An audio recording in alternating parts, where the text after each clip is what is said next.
Welcome to Nonprofit Stories, inspiring tales from Silicon Valley. We will explore the transformative work of nonprofit organizations and leaders who are changing our community by tackling some of the most pressing issues facing Silicon Valley. So without further ado, let's dive into this exciting conversation.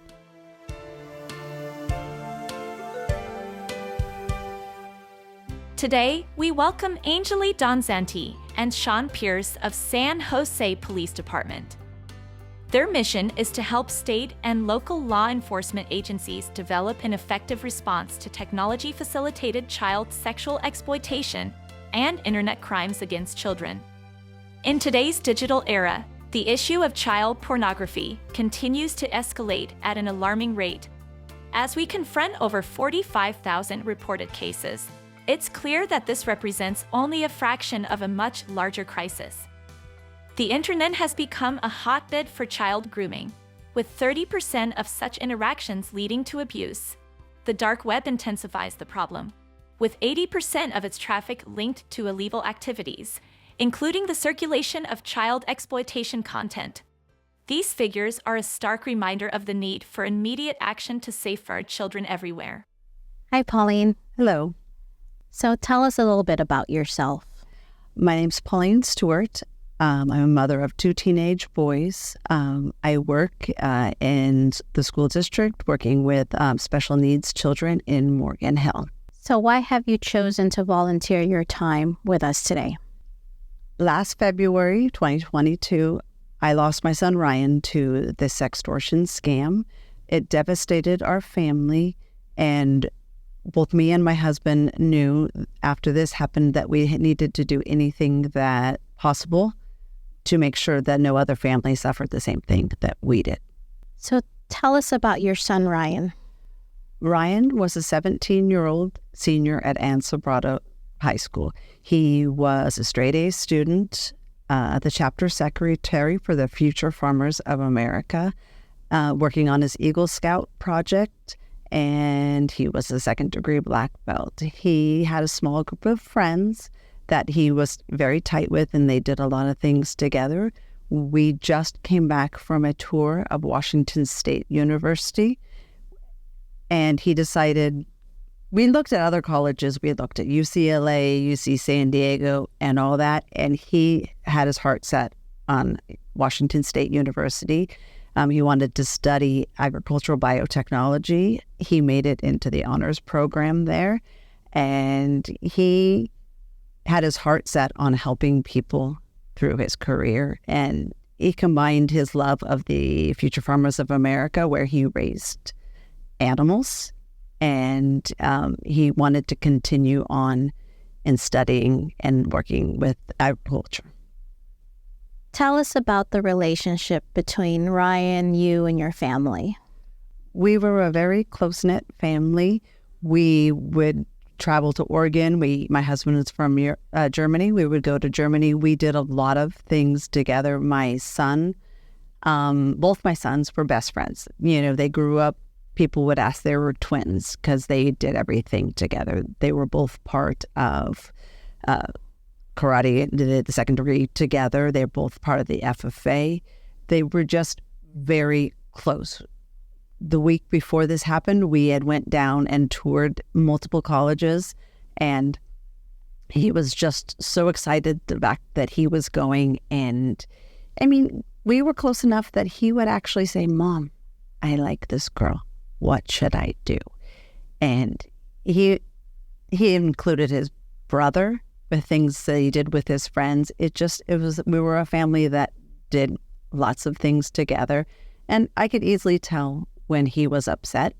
One time he couldn't get into his Washington State University account. He just couldn't remember the password, or I think he mistyped it in, and he was upset.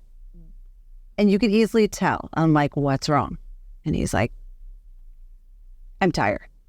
I'm like, no, what? And then, and then as soon as Aiden left the room, he's like, "I can't get in. I won't be able to go to Washington State because I couldn't get into, I can't remember." So this was a child that was very easy to read, you knew when things bothered him, and his brother, everyone could tell when something was bothering him. So tell us about what happened to Ryan. We had just got back from the tour of the Southern California schools, and my younger son was dog sitting. So and he was a new driver, so I went down with Aiden to his coach's house to feed the dogs since he couldn't drive after dark. And we got home at 10, and he was still his normal happy self, but we found out later that somebody had reached out to him through social media and befriended him. Kind of simple things starting out like, oh, I like your pictures you post. Things are nice. So they started a casual little back and forth chat. And then and he thought he was speaking to a young girl. They sent him a picture, and then they asked for one back. He eventually did send it, and within seconds of them receiving that picture, they demanded $5,000 from him, and they put pressure on him, and eventually he was able to send $150. But the unfortunate part about that is then they knew that he was a source of money. So they continued to put pressure on him to send more money. And he couldn't. They asked for access to his accounts. He gave it to him thinking that if I do this, they will stop. But they didn't. They knew that they had control of him. So they continued to put the pressure on him until he felt that he had no other choice but to take his life. What role did social media play in all of this? To me, it was 100% responsible because they reached out to him. They started chatting with him on social media. They wouldn't have been, if it wasn't on social media, they would never have been able to reach him.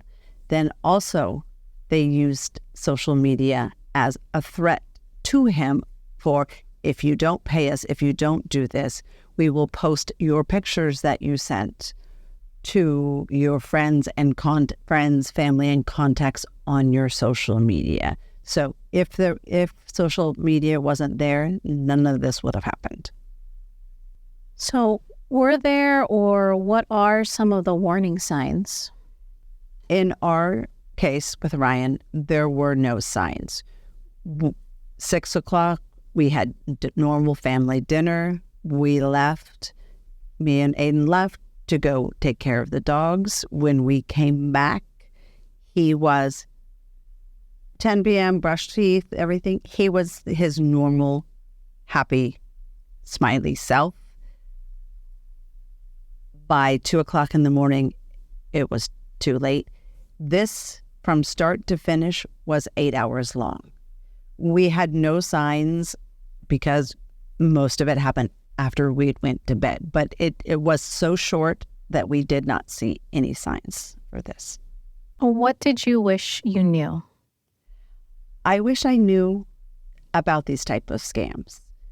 We had talked to our kids about different types of scams, but I never knew this one existed. Unfortunately, I never thought I needed to talk to him about the strangers reaching out to him. So I wish I knew more about these types of scams because we could have had conversations with that, because my son was a very trusting person and he believed that they were a young girl that reached out to him. I wish I would have known these types of scams existed so we could start the conversation about how to find out if they really are the people they did. So if I would have known, I would have also talked to him about sending pictures out and stuff like that. So I just wasn't aware that this was going on. What do we as the community and parents need to know? You need to know that you need to start conversations with your kids very early. I had a great relationship with my son, And I knew he could come to me. But at that time, he was so scared that he didn't think that he could. So what parents need to know is start that conversation young with them. Let them know that no matter what mistakes you make, you have someone there for you. They should also, and if you start, and hopefully you'll never need to have those talks about the mistakes happening and what to do. But if they know that no matter what, you support them, because I thought my kid knew that, but I didn't have those direct actual words. I didn't say those. So if you start that conversation young and continue that conversation so that the kids know, because sometimes when they're in situations, they get so scared that they lose thinking details. And so if you can have it, they can say, oh, no, my mom says it's okay. I can come to her. And the other thing I think people should know is if there is something that happens and your child doesn't feel comfortable with you, make sure that they know who they can talk to. School counselor, aunt, uncle, somebody. Because sometimes they're just too nervous of your reaction. Make sure they know that they have a trusted adult, school counselor, anyone. They just need to know to go ahead and have these conversations so their kids feel comfortable. Because in our situation, if Ryan even would have went to his friends, it would have came back to us because I know all of his friends. I know all of their families. So even if he doesn't feel he can talk to an adult, if he can talk to a friend, and that can help because your friends will find help for you. What is the message that you want to send to families today? Kind of a repeat, but I want you guys to have conversations, but also know that talk to them about people out there. All that, I wanted my kid to be trusting of people, but you got to balance it out. How could they still have their trust, but still also question people and things? My son believed anything what people said. So unfortunately, you've got to work with the kids so that they know, try to read the difference. And I also want families to know that if something does happen to them, what they can do. Because I've been in situations that families have come to me and they had talked to their kids about what happened. And so they thought, oh no, they know about it. They won't fall for it. But they did. But they figured out how, okay, I got myself in trouble. I ended up in the same situation, but they knew to come to their parents. So they were able to stop, think, okay, I've got in trouble. What can I do? And go forward by talking to the mom, your parents, because unfortunately, the scams are very smart. The scammers that do that, they will change and alternate and change their stories to fit what they're doing. And these kids need to know, if it happens, what do I do?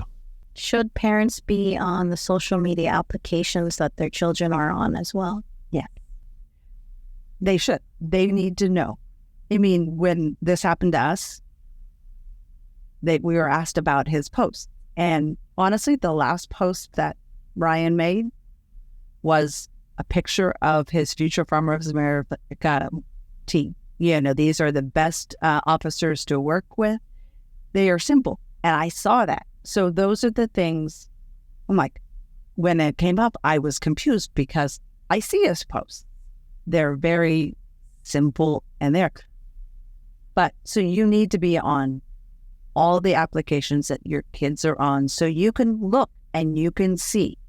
We had parental controls on our phone, on all of his applications, and it still happened to us. And because we thought we had everything covered, but we didn't, because there was a way around. So we were on it. So you just need to know that, be involved, see what they're on, because the more you know about what they're doing on social media, the better chance you have of preventing anything from happening to your child. So once children or their kids tell mom and dad, what is the next step that mom and dad can do? That's a two-part question, because first of all, you want to report it. So you want to save all this stuff and move forward, and so that they can go to the police and the police can do their job. But the other thing they need to do is support their kids. Their kids might have made a mistake, but they are a victim. So they need to be able there to support their kids. Yes, they made a mistake. Support them, because these people took advantage of them. So you need to be there and support your kids, because they did something, but they're a victim, and they need to recognize that someone took advantage of them. So need to be there for their child, and then also follow through and make sure that you report it so that they can process it and see if they can find what's going on. And so when they report it, what exactly should they keep to report to the police? They make sure they do not delete any pictures, any conversations. The police need to look at that so they can track it down. Just make sure, stop replying, and save everything, communications and pictures that were sent. Worried about the dilemma of selling first or buying first? TradeMyHome.com, powered by Your Home Sold Guaranteed Realty, has the solution. With our guaranteed 24-hour cash offers, you won't risk owning two homes or being homeless. You can buy first and sell later. Are you upgrading or downgrading in the next 3 to 6 months? Text PAIR to 408-740-7400 for a free and no-obligation professional equity appraisal report. Exclusively for Nonprofit Stories podcast viewers. For more information, visit TradeMyHome.com or call 408-740-7400. Remember, at TradeMyHome.com, your home is sold guaranteed or we'll buy it. Sean, thank you so much for your time to be part of our show today. Thank you for having us. Absolutely. So Sean, tell us about a little bit briefly about your organization. Who do you serve and how did it all begin? So I'm a sergeant with the San Jose Police Department in San Jose, California, and I currently am supervising the Internet Crimes Against Children Task Force. Mm-hmm. This is a federally and state-funded task force that helps combat the exploitation of children online. I see. There's 61 task forces nationwide. Every state is covered by one of the task forces. And then some of the bigger states, California, Texas, and Florida, have multiple. In California, we have 5: Sacramento, Fresno, San Jose, Los Angeles, and San Diego. It's a nationwide task force. We, as you can imagine, on the internet, these crimes jump from border to border, from back east to the west coast. So we all work together to help combat the exploitation of children. San Jose has been the lead agency in the task force, Silicon Valley Internet Crimes Against Children Task Force, since 2002. I see. And what all programs do you run to help those in need? So we have several programs. We work really closely with the National Center for Missing and Exploited Children. They are the clearinghouse for tips that come in. So all of the ESPs, big companies, if they find any kind of child exploitation on their servers, they have to report it. And it gets reported to NCMEC. And then NCMEC will triage those tips and then decide which task force the tips are going to come to. We also work with In Hope, which is also part of NCMEC, and it's an organization with volunteers to help families that have been through similar situations cope with their grief. And then also with NCMEC is Take It Down, and it is a program where they work with families to help children who have their pictures that have been exposed online, help them take them offline. We also work with the YWCA, organization here locally. I'm pretty sure every state has it. They work with the victims of these crimes. And then we also have advocates from our DA's office that helps us. So how big is your overall team? Well, my task force is 110 agencies covering 11 counties from Sonoma County down to Monterey County. There's over 400 detectives in the task force. My team is 10 officers. I have 4 forensic officers. I have 4 investigative officers. I have an FBI agent. I have an analyst, and then myself and my lieutenant. So about 11 people for San Jose, but we supervise the whole entire task force. How many cases do you get every month? Just from the cyber tip line, we usually get about 1,000 cases a month to San Jose. And that's not including the cases that are generated from the public that get reported directly to the police department. That is just cases that are generated through the tip line, through social media companies. Last year, we received 12,500 cases. This year, we're projected to receive about 15,000. That number of cases is increasing. It's been increasing. So in 2019, we had 3,400 cases. 2020, we got 7,000 cases. 21, we got 10,000 cases. And then 22, last year, we got 12,500. And we've already surpassed last year's. So we were projected to get 15,000 this year. I see. And what is the general age group of children who get victimized by social media crimes? The numbers are all over. Usually, most of the cases we're seeing, 10 to 13 for the most part.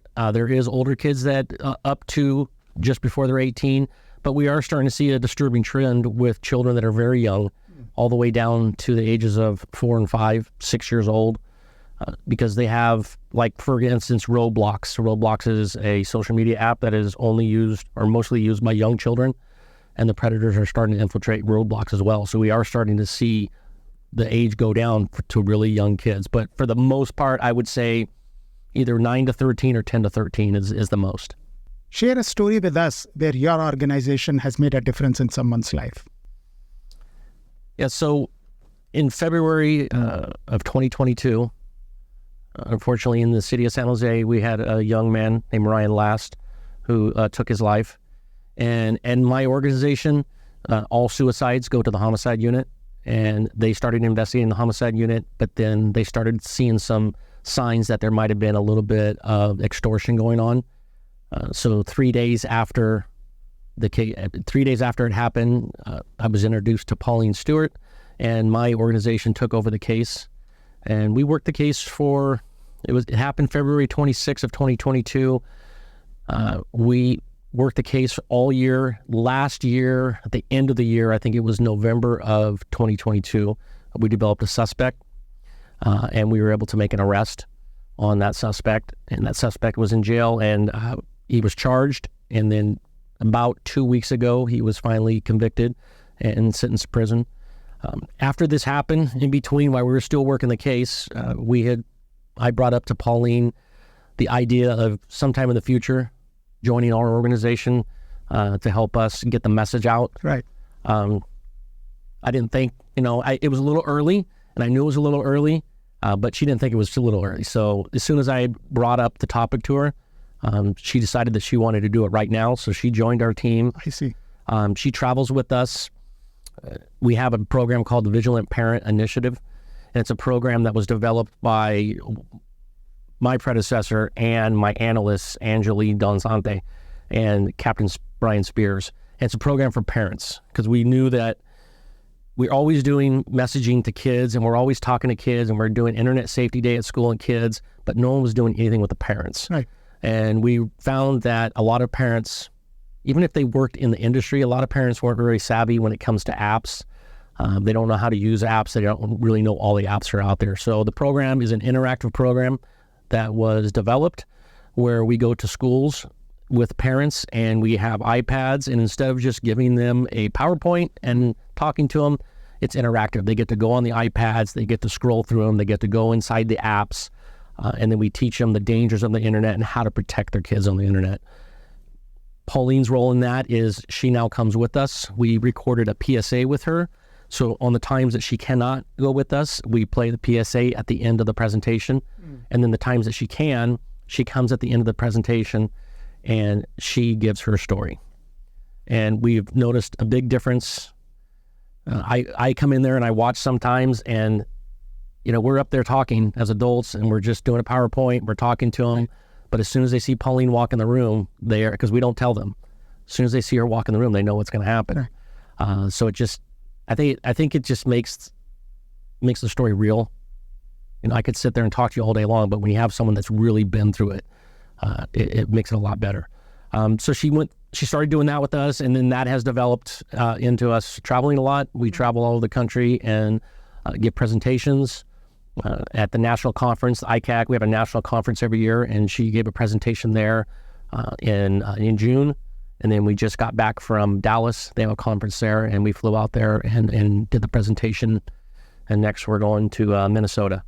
So we're kind of myself and Angela and Pauline, a little team, and we try to get that message out there, because we've come to the point, especially on these extortion cases, 99% of them, the suspects are in foreign countries, and it makes it a lot harder for us. And the cases are they're not stopping, they're increasing. So we've determined we're not going to arrest our way out of this. We need to start doing prevention and education to get this to stop. So that is our program. That's what we're trying to push out there. And it has worked. We've had, when Ryan passed away, a couple weeks after he passed away, we did one of our trainings via Zoom, because it was during COVID. And we had 1,100 people on the call. Wow.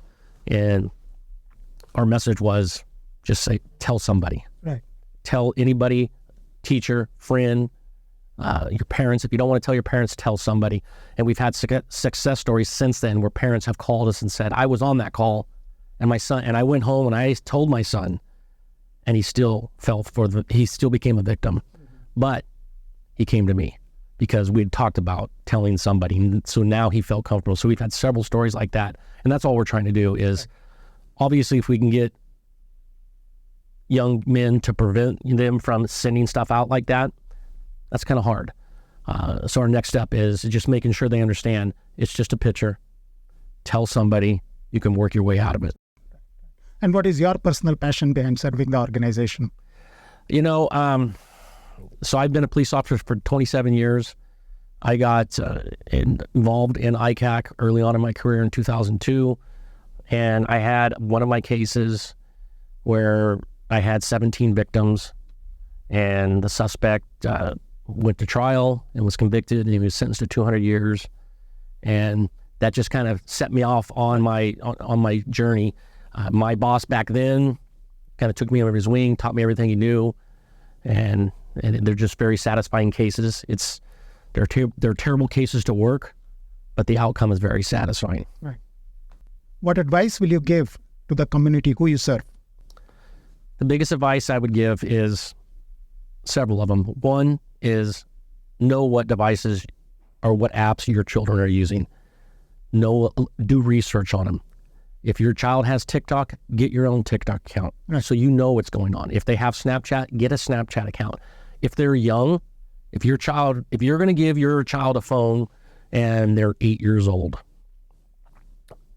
they should be your friend on TikTok. When they get older, 17 years old, that's probably not going to happen. You're probably not convinced your child to let you be a friend so they can see everything. But when they're young, if you put those parameters, like, I'm going to give you this phone, but here's the rules. I'm going to be on the phone. I'm going to be able to see everything you do when you're on these. But the biggest thing is researching these apps so you know what apps they're on, and put restrictions on the phones so they cannot download an app by themselves. They're going to need your permission to put the restriction on, to put the app on the phone, have to have a password. And the biggest thing is, especially for young kids, I tell this to parents all the time, if you're not ready to have the conversation with your child about sexual nature stuff, then it's not time for a phone, because they are going to encounter it on the internet, period. Every kid is going to encounter it. That's just what's going on now. That's the culture we live in. So if you're not ready to have that conversation about that, because they're going to run into that kind of stuff.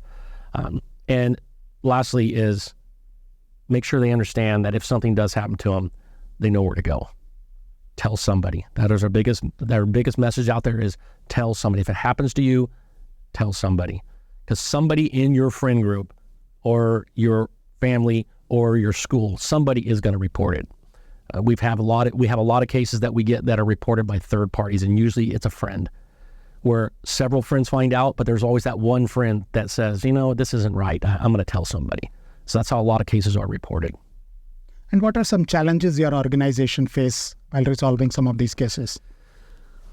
Well, for sextortion, the biggest challenge on the sextortion cases is the suspects aren't in the United States. So right now, sextortion is out of control in this country, and 99% of the suspects are out of the country in foreign countries. Most of them are from Nigeria and the Ivory Coast. The Ivory Coast, we do not have an extradition treaty with, so there's not a lot we can do there. We are working with the Nigerian government right now, and that we have made progress. But that is a big challenge for us because we're just local police officers. We don't have the powers to go to other jurisdictions. But there's all kinds of challenges because it's the internet. People use VPNs. There's a lot of ways to hide yourself on the internet, so it makes it very, very challenging when you're trying to investigate these cases. And the other one is there's just so many different apps out there, and the number of cases that are coming in, it gets to the point where it's overwhelming. We don't have the manpower to investigate all of them because the numbers are so high. I mean, 12,500 cases in 1 year. Not all of them come to San Jose. We triage them and we send them where they need to go. But everyone's coming in. Everyone involves a victim. So it becomes very challenging. And the internet obviously is growing. As soon as we think we can figure out how to work a case on a certain app, a new app comes up, and it's just hard to keep up. It's scary, isn't it? It is. And I think we're slowly moving towards even scarier times is when AI comes in. It's already starting to come in a little bit, but when AI comes in full charge, it's gonna change everything because some of this AI stuff that's out there right now, you cannot tell the difference if it is a real person or not. Well, thank you so much time to speak with us today. Yeah. We wish you good luck. Thank you for having us. Keep up the good work, and let's stay in touch. Okay. Thank you. Thank you for listening to the podcast and acknowledging the impactful work of nonprofits in Silicon Valley. Please subscribe and share this episode with a friend. Thank you to our sponsor, TradeMyHome.com, for their community commitment and for making this podcast possible. Until next time, remember to support local nonprofits.